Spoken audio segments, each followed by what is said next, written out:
Lori asked me to spend a few minutes with you discussing briefly a little bit about the National Earthquake Hazard Reduction Program, its history, what it is, where we're going with things. And I've tried to put together some summary comments that would be somewhat helpful in understanding a little bit about the program for those primarily who have not studied it before.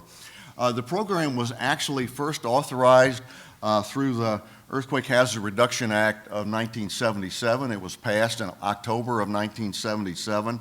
Interestingly, that's actually slightly before the Federal Emergency Management Agency was established. And the first one of these acts that led to the formation of NEHRP only talked about the White House and NSF, the National Science Foundation, and the U.S. Geological Survey. And interestingly also, the major emphasis of the bill back in 1977 was on earthquake prediction as opposed to mitigation measures, et cetera. Shortly after that, about a year later, the White House established another group under the umbrella of NEHRP, and that was the Interagency Committee on Seismic Safety in Construction. Over the years, since 1977, the Earthquake Hazard Reduction Act has been reauthorized 11 times at varying intervals of time over that time period, and the last reauthorization occurred in 2004. After the first authorization occurred, the additional agencies that went into the program in later versions of the bill included FEMA and included my organization, which at the time was known as the National Bureau of Standards, but is now the National Institute of Standards and Technology. In recent years, since I've been at NIST associated with the program, and over about a 10-year period, the authorized funding for the program for the four agencies has varied roughly between $120 and $130 million in total for all four of the agencies. The bulk of that money is in authorizations for the National Science Foundation at about $55 million a year on average, and the USGS at about $60 million a year on average, or $65 million a year. FEMA has had authorizations at somewhat lower levels, and NIST has had authorizations at even levels lower than that. It's important to note that those numbers are authorized budgets. What the agencies have allocated has been somewhat different from the authorized budget numbers, and the only one of the four agencies that has an actual appropriation directed towards NEHRP activities is U.S. Geological Survey. The other three agencies provide allocations for NEHRP activities in conjunction with their total program activities. The agency leaders are really left to decide on how to divvy up their financial pie, if you will, as they're performing their overall missions. I wanted to spend a couple of minutes talking a little bit in detail about things that happened in the 2004 reauthorization of NEHRP.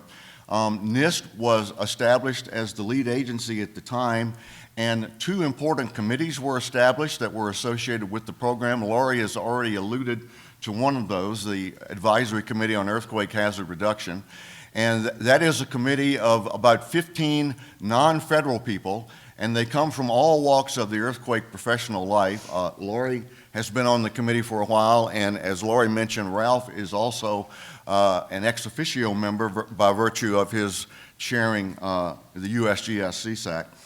And the other committee that was established is a very interesting committee, to me at least, and that's the Interagency Coordinating Committee, which is by statute composed of the leaders of the four program agencies, but also the leaders of the Office of Management and Budget and the Office of Science and Technology Policy. Shortly after I got to NIST, we developed, as a four-agency effort, a strategic plan for the program. That's available on the website, www.nehrp.gov. And shortly after that, we commissioned the National Research Council, the National Academies, to develop an implementation roadmap for the 4 agencies to use for implementing that strategic plan, and that's also available on the NEHRP website. You can also pick up one of the flash drives that's out at the FEMA desk if it hasn't already completely closed down, and it will, I think, have those documents on it if you're interested in them. The last reauthorization that occurred in 2004 looked at the responsibilities of the program agencies in a number of different ways, and I could spend probably an hour talking about that, and I think I'd be in trouble if I did that. But one of the ways that it looked at the 4 agencies was to discuss what they called program activities in Congress. And there were 4 of those that were listed that, if you think about it, and I'm going to read these out, basically show the synergy that they wanted to see the 4 agencies working together to accomplish different goals within the program. The first was to improve the understanding of earthquakes and their effects on our country. The second was to develop effective practices and policies for earthquake loss reduction and accelerate their implementation. The third was to promote the adoption of earthquake risk reduction methods.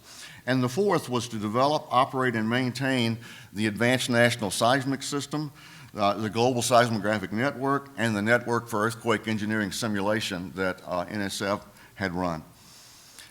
Let me spend a couple of minutes talking about some of the key things that the 4 agencies have worked on individually and collectively over recent years. First of all, the National Science Foundation. For those of you who were here a couple of days ago, Mike Tong from FEMA showed what we in NEHRP call the wiring diagram that shows the interactions of the 4 agencies. And what that wiring diagram showed is that the National Science Foundation, in a nutshell, is responsible for most of the basic or fundamental research that is accomplished in support of the program. And they do that in earth sciences and engineering structures and lifelines and in social and economic areas. Some of the things that I think would be most notable to you all about the NSF's work over the years, they supported over a 20-year period work up at the University of Buffalo that started as the National Center for Earthquake Engineering Research and is now, I think, simply known as the acronym MCER. They've also supported work at the Pacific Earthquake Engineering Research Center at Cal with different universities on the West Coast involved, and they also supported work at the Mid-America Earthquake Center centered in University of Illinois, Urbana-Champaign. They also supported the George E. Brown Jr. Network for Earthquake Simulation over a 10-year period, and they recently changed their focus for supporting research facilities to focus on the Natural Hazards Research Infrastructure, or NEHRI. One notable research project that I thought would be of interest to you all that NSF basically supported over the years was a very substantial study that was centered at Pier with Cal on non-ductile concrete frames that was used directly by the City of Los Angeles in developing the program that Mayor Garcetti and his administration have recently put in place. And what I think NSF was able to do there was to provide great knowledge on those older concrete buildings that were used in directly providing that program. The U.S. Geological Survey has almost an endless amount of participation that is really NEHRP. And some of the areas that I think you should probably focus on, first of all, it is the primary earth sciences research arm, although NSF does a lot of work in that area too. But what USGS does in seismic hazard map and the communication through things like pager, shakecast, and shake maps is tremendous. They operate the NEIC out in Golden, Colorado. FEMA is the outreach and implementation arm for NEHRP, and you've heard a lot about what FEMA does, I think, during the conference. With their work on model building codes and what they've done to contribute to that, over the years, we've seen what ASCE and the International Code Council are promulgating these days really take leaps and bounds for both new buildings and existing buildings. They also are involved with providing grants for states and consortia. As I mentioned, Jim Wilkinson back there from CUSAC, of course there are others. And they are responsible for comprehensive education, training, and awareness. NIST, where I work, is responsible for applied research for supporting the program. The agencies work both individually and collectively. The work on the seismic hazard maps, for those of you who've been here for the last several days, you've heard Nico Luco and Mike Tong and others discuss Project 17 and the interactions that occur between USGS and FEMA in that area. FEMA, NIST, NSF, and USGS have all worked in one way or another in improving our approach to performance-based seismic design. And one of the things that probably is most noticeable for you guys out here on the West Coast, as well as across the country now, is what has happened with Shakeout that has been supported really at FEMA, USGS, and to a lesser degree, I guess, NSF. A lot of the information that I've just briefly gone through is available on the NEHRP website, and I would encourage you to go there, www.nehrp.gov. Let me close by asking the people who are in the 4 federal agencies, if they're still here, if you work for USGS or if you work NSF or you work for NIST, I'm not going to stand, or if you work for FEMA, would you guys stand? No clap, no applause, please. You'll find out why in a minute. Okay, that's a pretty small number. Now, if you are what we might call an earthquake professional and you have any engagement with earthquake issues, would you also stand? Is there anybody who's not going to stand for that? I mean, I think the point that I would like to make is that, thank you for standing. NEHRP has a relatively small number of people involved directly with doing the federal government's work, but all of you are NEHRP, because without you, the 4 agencies would get very little done. So I thank all of you for your contributions, and with that, I'll be quiet. Thank you, Jack. And what you don't know is each of the panelists has hidden an exercise into their talk so that we'll keep you awake and make sure you stay here. So I just want to follow briefly by talking about ACER's last report, because I kind of felt like it fit right here in this discussion. So as Jack explained and as I mentioned, ACER, the Advisory Committee on Earthquake Hazards Reduction, was established in 2004 as part of the reauthorization. It's charged with assessing the trends and developments in science and engineering and earthquake hazard reduction, the effectiveness of NEHRP in performing its statutory activities, many of which Jack just described, and any need to revise NEHRP, as well as to provide an assessment on the management, coordination, implementation, and activities of NEHRP. We, by the law and our charter, are required to complete a biennial assessment of NEHRP, and we submitted our last assessment at the end of September 2015, which can be found on the NEHRP website as well as all the prior assessments from the committee. We just had an annual face-to-face meeting in March, and we approved a brief follow-on report, and I just want to share a few of our topmost concerns to help set the stage for the rest of this discussion. As Jack has noted, much has been done and much is being done by the agencies, but we also feel that there is a waning level of support at the federal level for the agencies, within the agencies as well, for this work, and we're very concerned about it. So with our September 2015 report, we did something different for the first time. We actually, we can't make recommendations to Congress, but we actually made some critical observations for Congress and really hope to direct those to Congress or get those to Congress in some way. We also had 18 specific recommendations to the director of NIST, who chairs the ICC, this Interagency Coordinating Committee, as well as to the NEHRP Secretariat and to the 4 NEHRP agencies. I can't go into all those recommendations, we don't have time. So what I really want to focus on are some of our topmost concerns. The first is that we really believe that the congressional reauthorization of NEHRP is essential for the long-term viability of the program. We feel the legislation has to address sufficient funding for NEHRP to maintain its foundational emphasis on earthquake hazards and seismic design for the built environment. But we also called for an expanded emphasis on critical infrastructure and lifeline systems and the social and economic dimensions of community seismic resilience, including implementation of outreach.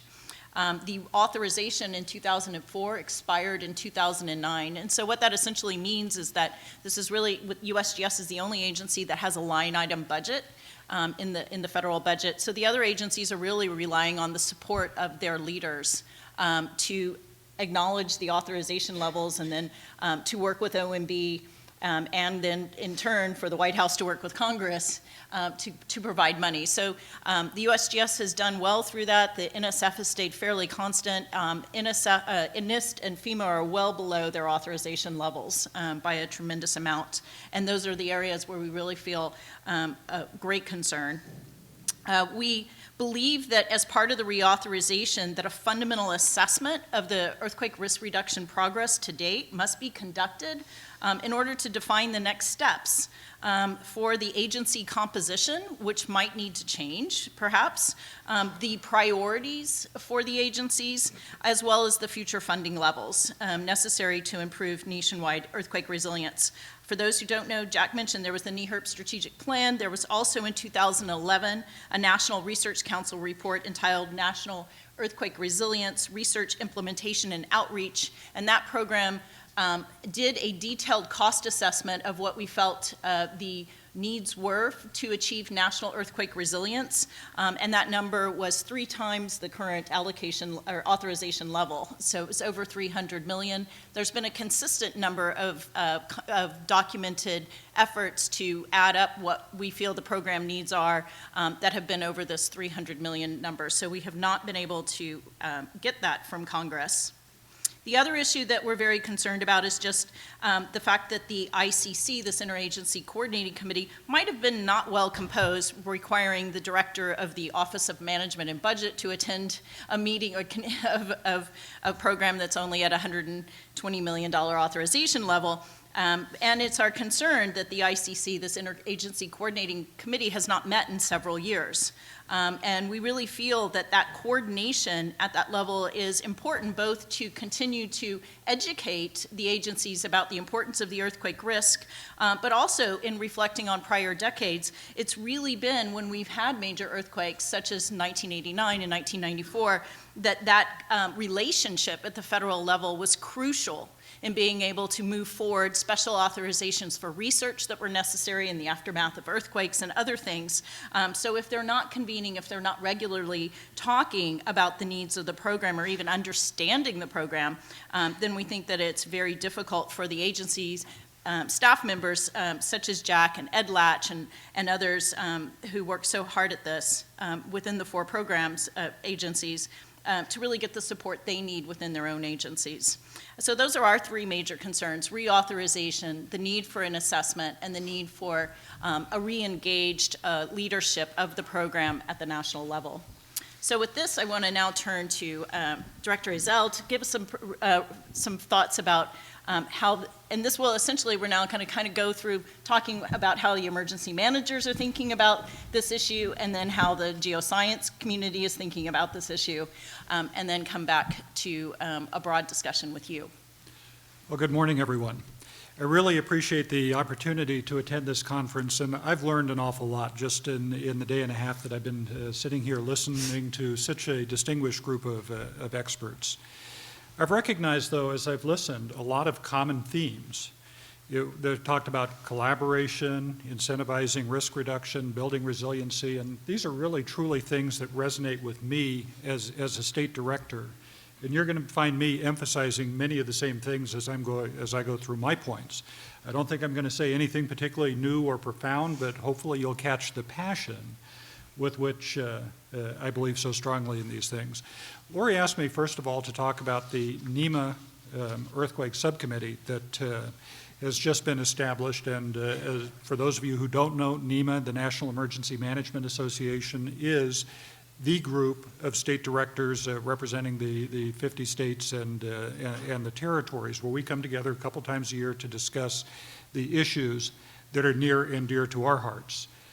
And so, recognizing that there could be more synchronization and more collaboration at the national level about earthquake preparedness, NEMA decided to establish the subcommittee to try and have a voice from the emergency management perspective in the national dialogue about earthquakes. The subcommittee is patterned after the long-standing hurricane subcommittee, which has done great work in ensuring that there is a cohesive approach to hurricane preparedness. So the subcommittee, the earthquake subcommittee is new. We've only met 3 times thus far, and so far we've been working on fleshing out membership, initial development of a work plan, and the beginning of the work in terms of framing the issues. Membership on the committee is comprised of a state director from each of the 10 FEMA regions. The earthquake program manager from the chair's state is also a member. And we feel we also have membership from all of the consortia. It took us until the 3rd meeting until we really had all of the director membership established. And we're still working on outreach to federal partners that we feel should be part of the subcommittee.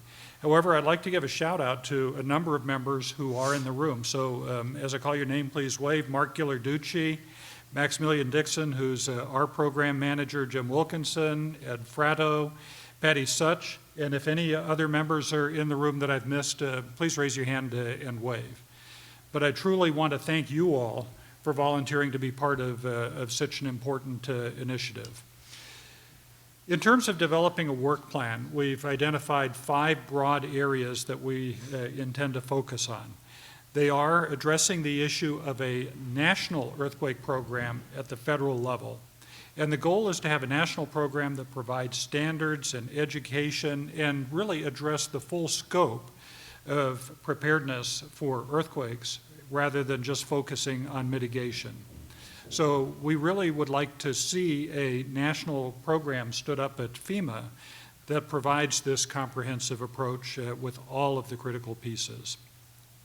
The second is continued advocacy for reauthorization of NEHRP. Third is, again, digging down into the weeds, not just advocating for a national earthquake program, but what would it look like? What are the things that a national program should be focused on and should be tackling? Fourth is working with the states that have current projects that contribute to the national dialogue on earthquakes and making sure that the great work that is being done is disseminated and can be used as benchmarks for other states. And fifth is to be monitoring, not necessarily trying to insert ourselves into the dialogue, but monitoring what is happening with earthquake early warning and use ourselves as a forum for providing education and mentoring to other states as earthquake early warning evolves. Since the subcommittee is still in its formative stage, we haven't done much more than flesh out what these 5 areas will look like. However, since this is an election year, we thought it worthwhile to begin developing transition points for the next administration. And so we've taken an initial stab at those, and the first is to support congressional reauthorization of NEHRP and advocate for the following changes, and that's expanding the NEHRP activities to make sure that they include a balance of emergency management functions, mitigation, preparedness, response, and recovery, and to balance that with a lot of the technical and scientific work that's going on. Second is, as I've already mentioned, is advocacy for creation of an earthquake program office within FEMA. And then our third point is to advocate for adequate NEHRP funding for FEMA's earthquake program. And so you've already heard how that funding has decreased, and we would like to see it come back so that we really truly can have meaningful work done at the national level. Again, this is all very rough at this point, but I wanted to share with you the current state of our thinking. And the NEMA Earthquake Subcommittee and its work plans are very much a work in progress, but we're going to be putting our best efforts to gaining traction on these crucial issues. However, since I've got a microphone and never one to waste it, I'd like to take the opportunity to editorialize a little bit. And my staff always gets kind of concerned when I climb up on my soapbox because they never know what I'm going to say or what I'm going to commit them to. But Maximilian, you don't have to worry. I'm not going to commit you to anything today. So I really truly believe that earthquake preparedness, mitigation, and risk reduction is, as Administrator Fugate said, a national issue, and it requires a national strategy to address it. In parts of the country, the earthquake hazard is well documented. We know what the hazard is here in California. In other parts of the country, it's a relatively new and evolving science. The Cascadia subduction zone, that work has only been done over about the last 30 years. Additionally, as we heard yesterday, we've got the appearance of human-caused earthquakes appearing in parts of the Midwest. And so, you know, there's a lot of work that needs to be done on a national level because, you know, the issue is prevalent across our country. And then we're all aware that there are two ticking time bombs, one located within our borders, the other off our shores. A rupture of the New Madrid Fault will directly impact several states in the central U.S. A rupture of the Cascadia subduction zone will directly impact Washington, Oregon, Northern California, and our neighbors to the north in British Columbia. The consequence of these quakes, though, are not going to be regionally confined. They are truly going to be national in their impact and scope, or even international. The challenge with earthquake preparedness, though, is that earthquakes are low-frequency, high-consequence events. In general, our society seems to be far more comfortable investing in preparations for things that we regularly and routinely experience, such as floods, hurricanes, and the other things that are regular and predictable. Earthquakes are unpredictable and irregular. However, they can have truly catastrophic consequences. Depending on the time of year, the death toll from a Cascadia event could be in the tens of thousands. Providing food and shelter for millions will be a staggering logistics challenge. The cost of either a Cascadia or a New Madrid event will dwarf both Katrina and Sandy combined. Our challenge is to raise the level of debate from the regular and predictable to truly address the infrequent but catastrophic. Preparation for a national level event like this will require national leadership. The planning and investment required to bring us up to or exceed Japan's level of preparedness is enormous. It's not something that can be done at the purely local level. It's not something that can be done at the state level. It's not something that it is something that must be done in partnership at all levels of government. But it is not purely a government problem. It's a whole of society problem. It'll require the best efforts of government, the private sector, nonprofit organizations, and our populace working together if we're truly to do the heavy lift of preparing for a catastrophic event. True preparedness will require development of a national strategy. The work being done on building codes is fabulous and essential, but our strategy will require so much more. It'll need to include keeping people safe in the tsunami zone. It'll need to make a lifeline infrastructure resilient so that essential services can stay on or can be rapidly restored, so we do not have to spend weeks or months or years living back in the 1800s where all of the things that we're dependent on for our modern lifestyles are gone. It'll need to make sure that people who are disproportionately impacted by disasters will be provided the essential services that they need. The list goes on and on. Right now, there is no strategy, but there's not inactivity. States, counties, tribes, municipalities are doing what they can within their limited resources. In Washington, among many other things that we're doing, we're building the nation's first tsunami vertical evacuation shelter. Many more are needed, though. In Oregon, they're working on implementing their resiliency strategy. I heard absolutely fantastic things that are happening here in California in terms of building resiliency in Los Angeles and San Francisco. A lot of work is being done in Midwestern states to prepare for New Madrid, but much more needs to be done. So therefore, in a nutshell, I'm going to make an ask. And my ask is for the national leadership to step up to the plate and say, I've got this. I'll take ownership. I'll partner with you to build a national strategy. To that national leader, I'd say, you have a coalition of the willing. They're all here in this room. I'm just awestruck by the passion and the sense of purpose that I feel from all of you. And so with that national leadership, in partnership with all of you, I think we can truly do great things to move the preparedness needle significantly. It's been 316 years since the Cascadia subduction zone last ripped. We know we're in the window for another one. But is it going to be in our lifetimes, or will it be in the lifetimes of our children or our grandchildren? We don't know, but we do know it's coming, just as we know a new earthquake is coming.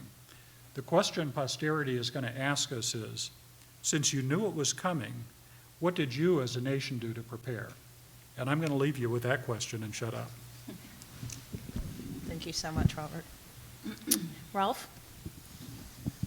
So I'm going to speak for the Scientific Earthquake Studies Advisory Committee, and a lot of these ideas and thoughts are my own because I didn't clear them with my committee. But this committee is set up to advise the USGS Earthquake Hazards Program on research capabilities, assess their needs, and see whether or not they can meet their objectives.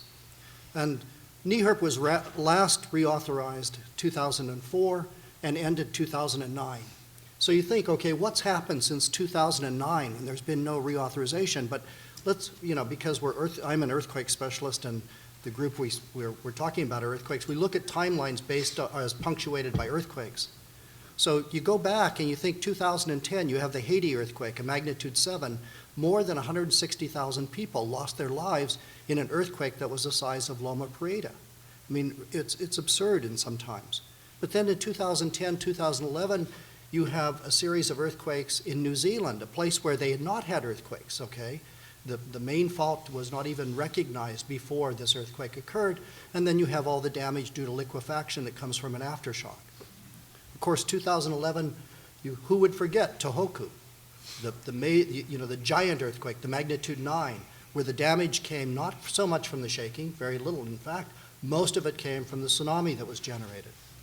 And then, of course, we have absolutely minor earthquake, 2011, Monroe, Virginia, 5.8, hardly noticeable, except it was the most widely felt earthquake in the United States. And it's a precursor of what is yet to come. You have another small earthquake, 2014, Napa, magnitude 6, that causes somewhere between $350 and $1 billion. And this is a small earthquake by earthquake standards. And of course, just recently in the last couple of weeks, we've had the earthquakes in Kyushu, in Ecuador. The earthquakes are not going to stop, okay? The big machine, the plate tectonics that's driving this, that's going to continue, and we're going to face these hazards, in perpetuity. So, you look back then, you say, well, what's been happening in this country since, over this time period, let's say 2009 to the present? Well, yes, there's a much greater awareness of the Cascadia subduction zone and the damage that might be caused. But was this the result, basically, of the magnificent collection of papers that have been written about the Cascadia subduction zone? No.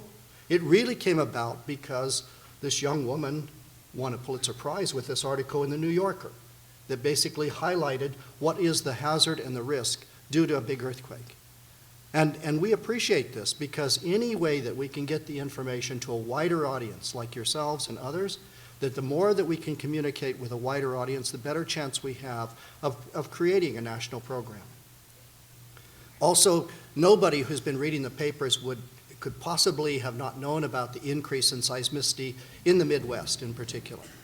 Oklahoma now has more magnitude 3.5s than California, okay? And this is something that, has to be considered because the hazard basically in Oklahoma now looks worse than what it would be in California.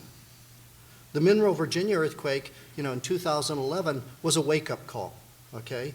But it's a reminder that, other earthquakes have occurred in the past. 1755, the Cape Ann earthquake in Massachusetts caused damage all the way from Portland, Maine to Providence and felt along the entire eastern seaboard. So you look at this and then you say, well, we're here in Southern California. Well, Southern California, I know that you heard about this, that basically the San Andreas Fault, the southern branch of it, or the southern segment, has not broken basically in more than 150 years, than 300 years. The last big earthquake was 150 years ago, more than that, 1857. But so this is all ripe, okay, in Southern California. I would remind you all in this audience that we're sitting about 3 miles off of the Newport Inglewood Fault that ruptured in 1933, and that had a major impact because that led to the Field Act, which led to seismic safety for schools, and it also led to the Riley Act, which was the beginning of the Uniform Building Code. So these earthquakes, do we have to have an earthquake, though, to get going? Well, You look at the USGS, which has this long-standing problem of trying to mitigate and monitor earthquakes within the U.S. And you look at the accomplishments that have occurred in these last 7 years. You know, we now have PAGER, the Prompt Assessment of Global Earthquakes for Response, that was developed in the USGS and now out. It's a very useful tool. I'm sure many of you have looked at this at times. When there's an earthquake, you go to NEIC, look up PAGER. It gives you an idea of what losses might be expected, how many deaths might be expected. Probabilistically, but many times they're really spot on. Of course, at the same time, you can find shake map, and what that led to were shakeout scenarios. You know, the big shakeout scenario in LA was basically in 2008. They talked about a magnitude 7.8 earthquake on the southern San Andreas and what the effect would be on all of Southern California. But also they produced these shakeout scenarios for New Madrid, for Alaska, and others. And they raise an awareness because when you talk about a shakeout scenario, it gives you a chance then to see what you might have to respond to. And yet they're based, it's not fiction. These are based on the best science that is known at the time, given ground motion as best as we can give it to you. And so the USGS has been doing this for a long time. In 2015, USGS scientists published a new article basically demonstrating that more than almost half of the country is subject to some sort of seismic risk. Now you can cut that number of 143 million down to 60 million and say they're really in for, you know, significant risk. But 46% of the population could in fact face some sort of shaking. It's low probability, but nonetheless, you know, it's a chance that they could experience it within their lifetime. The other thing that's come out in this time period is that there have been 2 releases of the U.S. National Seismic Hazard Maps. These maps are critical. When you look at these maps, you have to realize, if you go back to census information, you'll find out that there's $1 trillion of new construction every year in the U.S. And these maps inform the ability on seismic design in those maps, from those maps. So you're affecting, and so it's important that the USGS continue to produce these maps and make them as accurate as possible. There's also been developed in the USGS a new program on induced seismicity. We have to, the USGS is by statute required to monitor seismicity in the United States. And yet when you have earthquakes occurring where they rarely occurred before, then you have to start asking yourself, how are we going to monitor this? How are we going to keep up on it? How do we mitigate any risk? And of course, you know that in the eastern and central U.S., the USGS has acquired 160 new stations from the National Science Foundation, again, cooperation among 2 NEHRP agencies, in which this will allow a better understanding of where earthquakes are occurring in the east. And there is, of course, Shake Alert, commonly known as earthquake early warning, that's been developed, thanks in large part to a private organization, the Moore Foundation, as well as the USGS. But when this becomes available, basically, the point I want to make here is that when you get something like Shake Alert or Shake Map, this comes about because you have instruments in the ground. And so the, you know, you're looking then at, well, what will earthquake early warning do for me? One thing it will do is it will provide better instrumentation so that even if the alert is not there, it turns out we're getting better monitoring. But the other thing too is that there's been the development and the fulfillment. If you look at the NEIC, their webpage, this really is the public face of the USGS, Earthquake Hazards Program. This is the place where most of the public goes, you know, when they have an earthquake. And in fact, in Nepal earthquake last April, they had 1.6 million viewers within 24 hours. And I was told basically, this is right after you sent in your taxes, right? It's the first time that the number of viewers exceeded, where is my return at the IRS? And so it's a lot. But Napa, this little earthquake, this magnitude 6, had 5.2 million viewers within 24 hours. And this shows you basically that the public is going to look for information. This is what the USGS has got to provide, not just the science, but they have to provide the products that come from that science in order that it can be relayed to the public, to the people who need that type of information. And of course, that information is on different granular scales. In other words, what the public wants, what you want, what a scientist wants will be different. But still, it has to be there and has to be made available. So we look to the future and we ask ourselves, well, where are we going in the USGS National Earthquake Hazard Program? So we look at it and we say, there's got to be more capability for improving the national seismic hazard maps. These affect $1 trillion worth of construction per year. It's not trivial, but they have to be accurate so that people are building to the correct design. There has to be more capability for investigations of earthquakes in different parts of the regions in the U.S., such as the eastern U.S. The eastern U.S. is woefully inadequately understood as to where the next earthquakes are going to occur. We know where the previous ones occurred, but do we know where the next big magnitude 7 earthquake is going to occur? The biggest earthquake in the east right now is Monroe. It's a 5.8. This is not the one that's going to cause a lot of damage. It's the magnitude 7, a repeat of Charleston, or the repeats of the New Madrid, or somewhere else in the east. But we have to understand what's going to go on. And so another area that the USGS is looking into is whether or not are urban seismic hazard maps practical.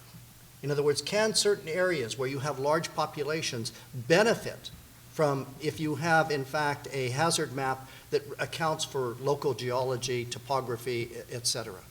And so the question becomes, how do you integrate that into the national seismic hazard maps as well? And of course, you know, there's the shake map and pager scenarios, which many communities would like to have. The demand currently exceeds the U.S. capacity, okay? The demand for these scenarios that would alert people as to what their response might be or how damaging the shaking might be, it far exceeds what the USGS has capability for, and there has to be some way to improve this.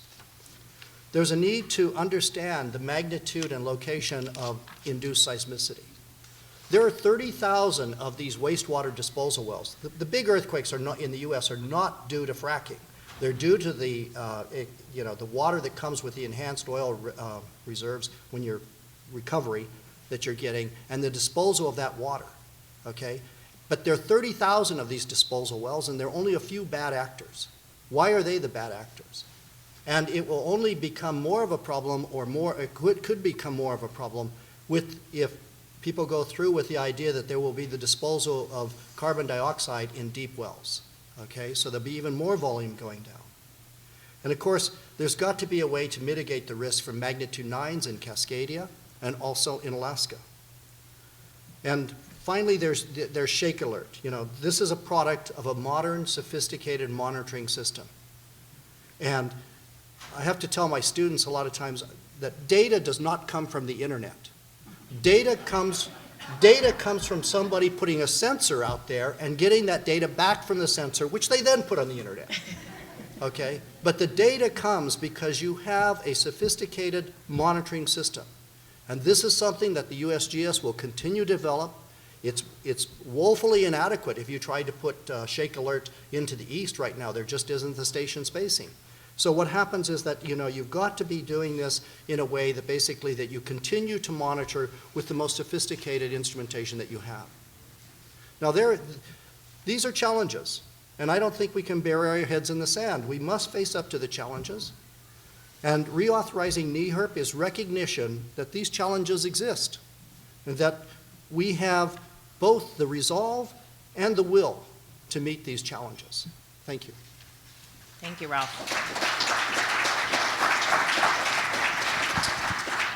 Well, one of the benefits of going last is lots of what I needed to say has already been said.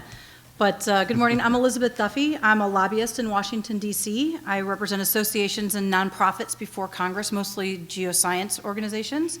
And I am the registered lobbyist for the Seismological Society of America, although like Ralph, I'm up here representing my own ideas. I wanted to talk a little bit about the legislative and authorization process that has been mentioned previously and what's been done with regards to trying to get NEHRP reauthorized in the past, and also what I think needs to be done moving forward into the future. It's important to start by noting that there are two basic types of bills that get passed through Congress that become laws. There are authorization bills and appropriation bills. And authorization bills are the bills from Congress that tell the federal government what to do, and the appropriation bills are the bills that give the federal government the money to go and do those sorts of things. Authorization bills, they define and clarify the agency mission and set policy. They can create new programs, extend the life of existing programs, or repeal laws. but they establish the framework for the federal program and identify what the government thinks is important to fund, and that's really what I wanted to stress. They identify what the government thinks is important to fund via an authorization bill, or in the case of NEHRP, a reauthorization bill. They limit the amount of funds that can be dispersed over a period of time, usually 2 to 3 to maybe 5 years, but the authorization bills don't actually provide the actual amount of money. And as such, the monetary amounts that are bandied about in authorization bills do not equal the actual money that's dispersed from the Treasury. That happens in the appropriation bill, the other type of bill that comes through Congress. That spells out exactly how much money the agency is going to get to pursue its mission. It can spell out exactly how much they're going to get, and it also can stipulate where they have to spend that money. But the appropriation bills are the actual allocation that comes out of the Treasury to the mission or the agency or the program. And unlike authorization bills that are over a period of years, appropriation bills need to be passed every single year. So while we might be concerned about the exact amount of money that NEHRP is going to get, what we need to first focus on is the authorization of the program and to exist. We need to stipulate to the agencies what the parameters of NEHRP are and what the agency should be doing in pursuit of that mission. We should be focusing on NEHRP being seen as important to the government and needing continued funding. As everybody said, NEHRP expired in 2009. That was the end of the 5-year bill that was enacted in 2004. There were major program changes that everyone has already addressed, the creation of the ICC, ACER, CSAC. But that bill was the result of a lot of hard work and concerted effort from the stakeholder community, lots of agency input, and coordinated lobbying and advocacy efforts that educated and motivated Congress to act. And efforts to reauthorize NEHRP since its expiration have been unsuccessful, but not absent. In 2009, we were able to get a bill called H.R. 3820, which was the Natural Hazards Risk Reduction Act of 2010. It was sponsored by Congressman Wu from Oregon. That bill passed through the House. There were hearings by the House Science Committee, letters of support that were submitted by the NEHRP Coalition and other supporters, but ultimately that bill died in Congress. It wasn't able to pass through the Senate and head to the President's desk for signature. But we were undaunted. We started again, had to dig deep into the Science Committee roster to find an interested sponsor, and we did, Judy Biggert of Illinois, mostly by telling her we would combine earthquake and wind again, and she was interested in wind. And she sponsored, wait for it, the Natural Hazards Risk Reduction Act of 2011. That bill only passed through the full committee. It never even made it to the floor for consideration, and seriously, it died in the Congress as well. So we gave up on the House and we moved to the Senate side. And we talked to our champion, Senator Boxer, and she introduced a bill, Senate 646, which was the Natural Hazard Risk Reduction Act of 2012. This bill died in Congress as well. And our last gasp effort was in 2013 when, again, on the House side, Congresswoman Frederica Wilson introduced H.R. 2132, which was the Natural Hazards Risk Reduction Act of 2013. But that was basically blowing the dust off of Congressman Wu's bill and slapping a new date and number on it. But in between each of these successfully introduced bills, there were lots of meetings with members of Congress and their staff and meetings with relevant committee members and staff. There were congressional hearings, letters of support, and even sponsored briefings by stakeholder community. Our reauthorization treadmill just never really stopped. So Lori asked me to sort of touch on what's worked and what hasn't worked, and I thought, well, the answer to both of those questions is everything. Everything we've done has worked. We have educated and informed members of the House and Senate and staff. We've held briefings on earthquake issues. We've pushed for congressional hearings on NEHRP and earthquake resiliency. And to that end, we've told our story, and we've told it really well. In general, Congress gets us, and they understand the need to have a NEHRP. And in fact, NEHRP has been the example for other hazard programs that have been modeled, like the wind hazard program and the newly introduced landslide hazards reduction program. But everything else we've done also, it hasn't worked. And it's because we've suffered from some events that are beyond our control, like horrible committee assignments with members from states that are not in earthquake risk area ending up in leadership positions and on House and Senate authorizing committees, while the members that do have those leadership positions are pursuing other specific goals. A perfect case in point is Congressman Lamar Smith from Texas is the chair of the Science House, the House Science Committee, He's really interested in reauthorizing NSF through the America Competes Act and has no intention of taking up anything else until he has driven that bill home. We've suffered from a lack of attention as other natural hazards have impacted the nation, and even an earthquake, the mineral earthquake shaking the Washington Monument and causing damage, couldn't muster action on NEHRP reauthorization. We've suffered through a loss of interest through our major group, the NEHRP Coalition, and recently NEHRP has been slightly overshadowed by other earthquake initiatives like early warning. But more than that, we've suffered as Congress, and the work that Congress does has slowed to an incredible crawl, with barely the minimum of legislative work getting done on a yearly basis. But some things are getting done. Some hazards bills are making progress, and this is what I think is different for them and for their issues. Wind Impact Hazards Reduction Program was reauthorized this year, and that's because they had a champion with long-standing great reach and great reputation in Congressman Neugebauer from Texas. Landslides are making a move. The 2014 Oso landslide tragedy combined with a champion resulted in the recently introduced bill from Congresswoman Del Bene of Washington. And as has been mentioned, earthquake early warning has a huge infusion of private money. They have successful public-private partnerships, and they've been getting a lot of press. This capitalizes on long years of hard work, we know, but it makes it appear like earthquake early warning is a new initiative. We know that differently, but it's that trifecta of private money, successful partnerships, and press that has really given them high exposure. So here's the thing. Every 2 years there are elections that offer us opportunities to change and offer us the ability to try again and get NEHRP reauthorized. In the House after November, there will be committee membership changes, and there will be some committee membership changes in the Senate as well.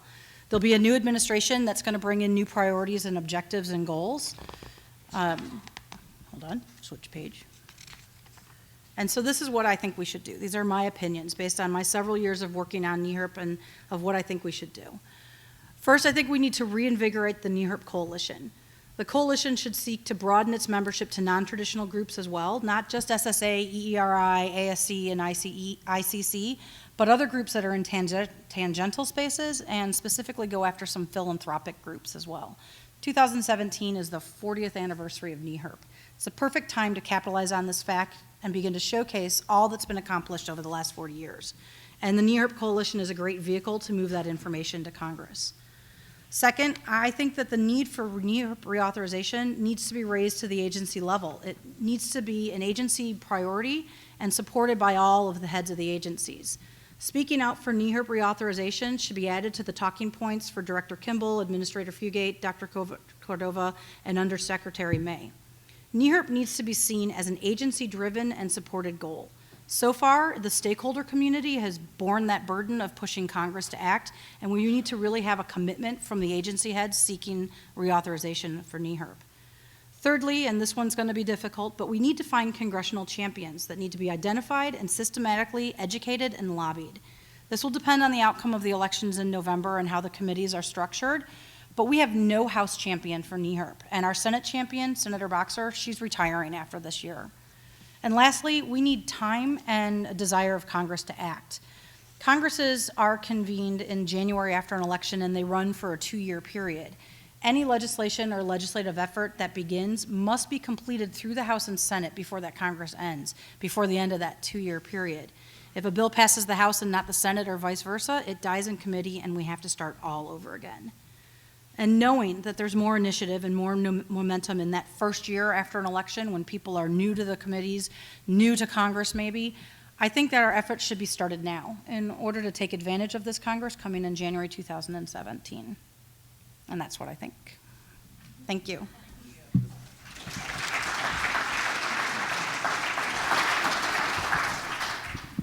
Well, thank you all. I think this was really thought-provoking, and I'd like to open it up for questions in the interest of time. And I am going to give you a little assignment, which is to really think about what's your role in building a national strategy. And I'd like to hear an idea, be yourself personal or an idea for this group, if you're going to ask a question.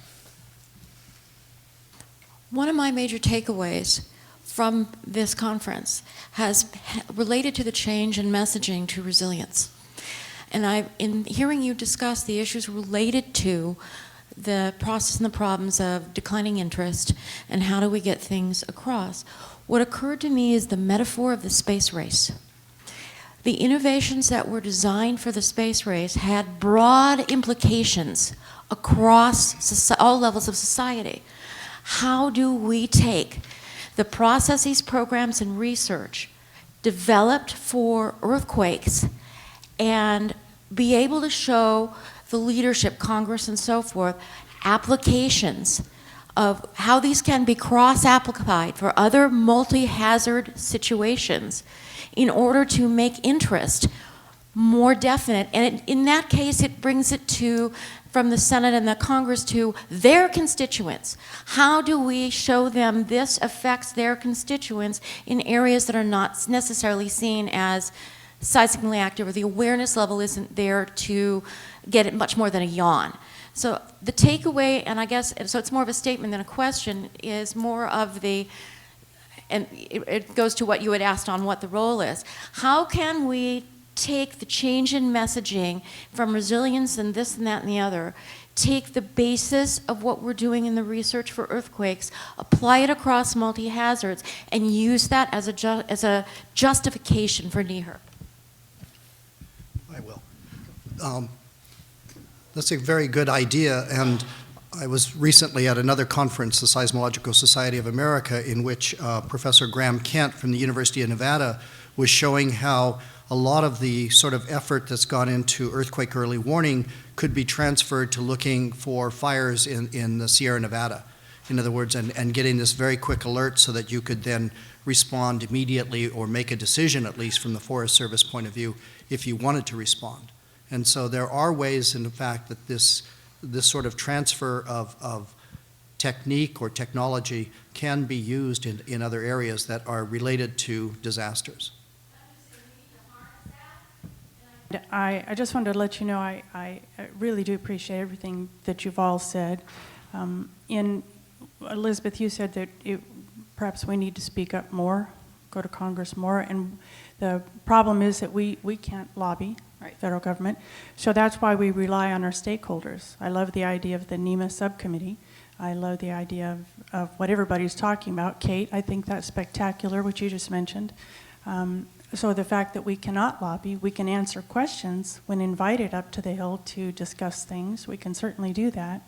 But in some manner, our hands are a little bit tied on that. So I reach back out to you and ask you how we can help you as the stakeholders to achieve this, perhaps. So you are limited in what you can do as a federal employee and where that line gets blurred. That's why something like the NEHRP Coalition, which tends to consolidate opinions and get a consensus from the stakeholders and get agreement and take that up. And oftentimes your invitation to come to Congress and speak has been as a direct result of us getting up there saying, hey, you know, you really need to bring in so-and-so and talk about this issue, or it would be worthwhile for you to circle back with USGS and get the final answer from them on that. The NEHRP Coalition has, and I know hasn't had a lot to rally around, but it needs to have some life blown back into it so that we can start reaching out to these broader-based constituencies, these broader-based stakeholders, and bring their concerns and develop a consensus idea of what we tell Congress. To that, you can contribute. Like, you can't go up to Congress, but you can absolutely respond to feedback. If we ask for you to prioritize, it's definitely something that you can respond to that. And I do hope that we will get the NEHRP Coalition up and running again. So I said something recently at the close of the ACER meeting that is personal to me, but I think is really quite real, and I think is part of why we as a committee in particular have been quite frustrated, is that for myself, starting out in this field, I moved to California roughly within a year before the Loma Prieta earthquake, and I was working in urban planning with communities in geologically hazardous terrain on the San Francisco Peninsula, which then subsequently were dealing with landslides and other ground failures as a result of the Loma Prieta earthquake. So I was thrust immediately into this notion of post-disaster recovery, which I continue to work in today. But shortly after that, the USGS issued one of its first forecasts of what the 30-year probability of another damaging earthquake in the Bay Area would be. And I remember thinking at that time, as a young 20-something, thinking, wow, that's going to happen during my career. So those 30 years are about to have passed, and we're still talking about the probability of magnitude 6.7 being quite likely in the Bay Area in the next 30 years. And so all of a sudden I had this very strange feeling, which was that might not happen in my lifetime.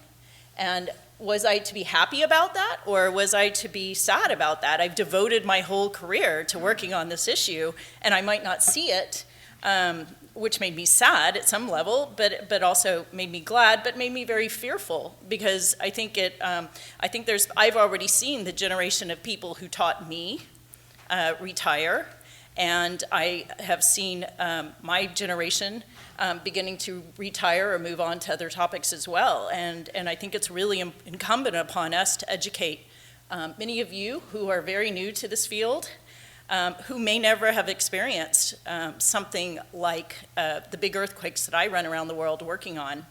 And I think that is really something that we have to take to heart. And the other point that I think the ACER committee in particular feels frustrated about is that, you know, we in California really live with that very real risk. Every day I walk into a building and I don't really know if that 30-year time clock is up today, and I know that this is a very hazardous building. I know enough to know where my risks are, and I still take them, but I'm always thinking about it as I'm sitting under an overpass that I am so grateful that the state of California has spent $18 billion inventorying and retrofitting, but I don't know how well that retrofit's going to really hold up, and I'm always thinking about how close should my car be to the car in front of it, so that do I make an exit with my, on foot or with my car? And that's the way many of us who work in this field really live our lives, waiting for this 30-year time bomb to go off. And it frustrates us when others who are in other parts of the country or within the agencies sometimes, make us feel like, and that's not necessarily anybody in this room, make us feel like that this is really, battles about budgets, battles about appropriations, and numbers that is not about our real lives. And I think we really needed to take it upon ourselves to start to articulate this. And that's why I asked that question earlier about how far do we go and how can we better begin to do what I think the New Yorker article has done very well, which is to heighten awareness about the really big risks, but do that in a way that also provides opportunities for fact-giving, as David said earlier, and actions that people can take. And so that's my closing, and I want to thank our panel for all your contributions today, as well as every day in your work. And I want to acknowledge that Jack Hayes is retiring this year, and I think that you have been an outstanding leader for this decade of NEHRP, and we are greatly, greatly going to miss you.